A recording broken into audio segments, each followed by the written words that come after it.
امام اعظم امام جعفر الصادق علیہ السلام.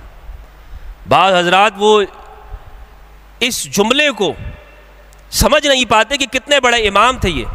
امام ابو حنیفہ جن کی زندگی کے اندر 2 سال پی ایچ ڈی کرنے والے ہیں امام صادق کے پاس بیٹھ کر. جب کوفہ کے اندر ابن حبیرہ نے ابو حنیفہ کے اوپر پابندی لگائی کہ تم یہاں نہیں رہ سکتے، تو ابو حنیفہ کہاں جا کے گئے تھے؟ 5 سال مدینہ میں گزارا. جب بنو عباس کے ابو جعفر صفا آتے ہیں تو پھر اس کے بعد وہ مدینہ بغداد کے اندر آئے ہیں. تو ایک پوری تاریخ ہے. ابو حنیفہ اسپیشلائزیشن کرنے کے لیے امام باقر کی یونیورسٹی کے اندر انہوں نے باقاعدہ ایڈمیشن لیا. امام محمد الباقر علیہ السلام صلی اللہ محمد والے.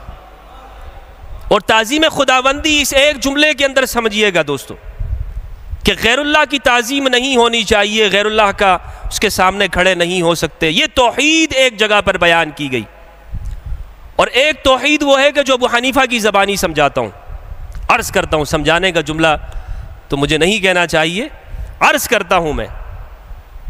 ابو حنیفہ جب امام ابو حنیفہ رحمہ اللہ وہ امام محمد الباقر علیہ السلام کے سامنے حاضر ہوتے ہیں تو یوں 2 زانو ہو کر بیٹھ گئے، کیوں ایسے 2 زانو ہو کر.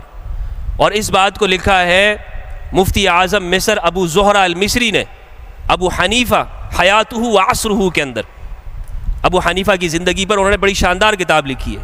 اور ایک کتاب شبلی نعمانی نے لکھی ہے سیرت النعمان.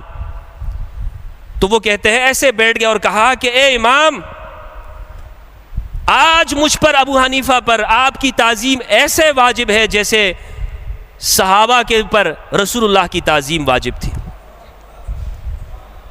یہ ہے تعظیم خداوندی کا حقیقی معنی. اے امام، یعنی میں 2 زانو کیوں نہ بیٹھوں اور آپ اپنی جگہ سے مت اٹھیے گا، آپ اپنی جگہ سے مت اٹھیے.